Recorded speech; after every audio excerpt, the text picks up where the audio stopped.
June Bank of England was the last one with Mervyn King as the governor, and yet no signs of improving the economic stimulus were shown.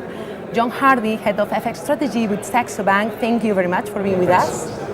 Okay, John, do you think that the new governor, Mark Carney, is going to change the policy, or is going to follow Mervyn King's path?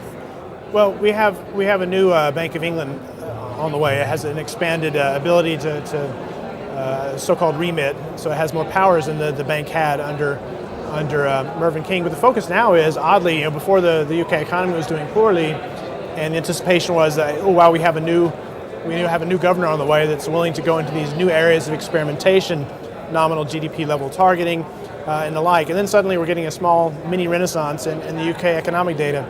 So I think everything's gone quiet on the pound. It's actually come back a bit stronger because the market was caught on the wrong foot. It was a bit too bearish on the pound. So what you have is a data-dependent situation. We know at Carney what his rhetoric from his testimony before Parliament suggests that he is willing to go in these directions. He does talk about the dangers, but it's something he will experiment with when and if the UK economy falters again, and I think it will because it's structurally not very sound. I think this could be a sort of a small period of strength followed by new worries in the fall. But you wrote recently, you wrote about the pound, and you said that the trend maybe is changing in the short term or in the mid-term because it's showing some fatigue. What do you think? Is it going to change? Is not? Well, I think those specific comments, we're here very locally. We're hitting the 200-day moving average, 157. It's also kind of the middle of the range from previously. So a real point of uncertainty here. And I'm not sure that the Bank of England provides us a necessarily direction, because if the economy continues to sort of percolate along without any new shocking data, I think we just have him getting his toes wet at this first early July meeting. So again, I think it's a bit further out before we get some indications on how we should be viewing the pound.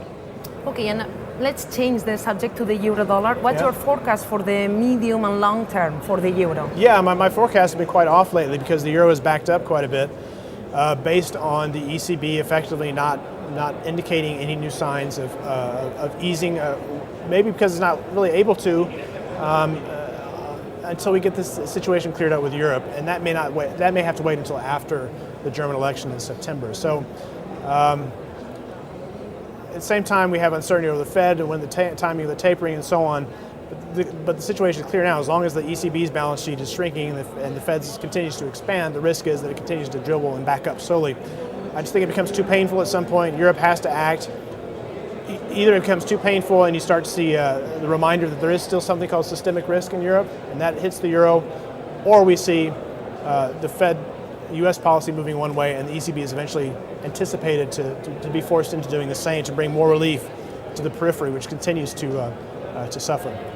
Okay, and so you said that the European Central Bank policies are helping the euro but not boosting it. So what it's not really helping the euro. It's merely a source of strength because it's if you will, it's a tight money policy relative to what the Bank of Japan is doing, relative to what we're seeing still from the Fed. Though we are anticipating, of course, some kind of pivot from the Fed soon, and that will be a key element in eurodollar. And I think eventually eurodollar does turn back down below 130 again, but. Below 130.